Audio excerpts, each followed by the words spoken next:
अभी मिल रही है चुनाव से ही जुड़ी हुई।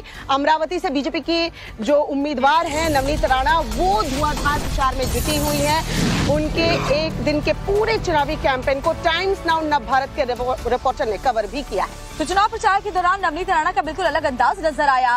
वो नव भारत की रिपोर्टर बनकर इलाके के लोगों तक पहुंची और उनका दुख दर्द जाना। दरअसल बेमौसम बरसात की वजह से हैरतपुर में संतरा और ज्वार के साथ साथ कई और फसलों को भारी नुकसान पहुंचा है।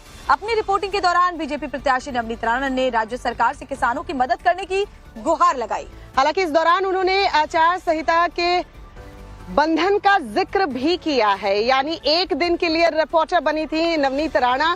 क्या कुछ कहा उन्होंने, दिखाते हैं आपको। आपने अगर देखा तो मेरे चांदुर बाजार के तालुके में मैं हूँ और जवारी है, मेरे हाथ में संतरा है और गेहूं था, गेहूं लगाया हुआ था और बहुत सारी जगह आम था, कांदे थे। गार पीटी जिसको बोलते हैं कि बर्फ के ओले जो पड़ते हैं वो पड़े हैं और बहुत अनवांटेड बारिश हुई है पूरे क्षेत्र में। अगर आप नुकसान देखेंगे तो पूरे क्षेत्रों का नुकसान खेतों का इस तरीके से ही पूरे हमारे अमरावती में चांदुर बाजार हो, अचलपुर हो, दरियापुर, अंजनगांव, घाटलाड़की, ये पूरे तरफ इसी तरीके से खेतों का, किसानों का नुकसान है।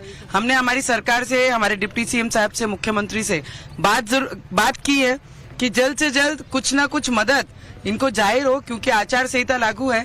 तो इस बीच दौरान कितनी ओपन स्टेटमेंट दे सकते हैं, पर मुझे लगता है शेतकरियों के दुख में कोई आचार संहिता का बंधन होना नहीं चाहिए। उनको ये दिलासा जरूर सरकार की तरफ से मिलना चाहिए कि सरकार उनके साथ खड़ी है, उनके पीछे, उनके दुखों में उनके साथ खड़े रहकर उनका भविष्य में कोई नुकसान न हो, इसकी जवाबदारी सरकार लेती है। तो मुझे लगता है जल्द से जल्द ये किसानों को दिलासा जरूर मिलना चाहिए।